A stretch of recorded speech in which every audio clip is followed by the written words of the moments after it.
Hi everyone, today is day 23 of the Piscine and it's 3 days before the final exam.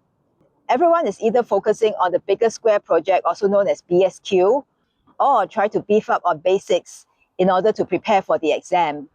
And this is the point when I'm trying to make it into more advanced material, but C09 has a very rigorous passing threshold. You need to get 100% to pass. And that's why I've been debugging the same question for a whole week. I started this question when it came out in C07. It came out for the exam last week, and I'm still trying to perfect it with some output, not quite checking out, although most of it does. I do think today is really more a test of patience than anything else. First of all, I don't have many peers at C09. So in order to get my work evaluated, I really need to take that down to basics and explain a lot of context. And secondly, there are new concepts, quite a bit of trial and error. And so I've had to try C08 and C09 twice each. I don't think that's necessarily a bad thing though.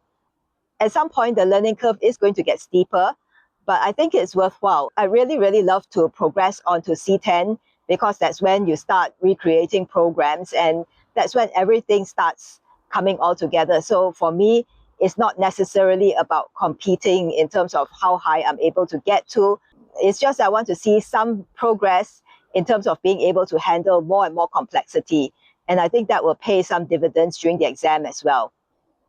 Well, this is why they say staying in sync with your peers is very important during the Piscine.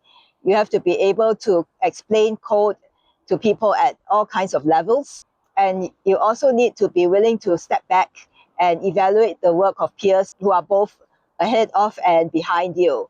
I think this is also the point when all of us are really doing our own Piscine. Everybody was bunched together at the beginning, and now we are all fanning out to various different levels, and the questions that we are struggling with are all very different. Well, even though progress is hard-won in this final week, I'm going to keep trying to push on and make incremental progress wherever I can. Anything now will just lead to stronger fundamentals for later. All right then, I'll see you again tomorrow. Bye-bye.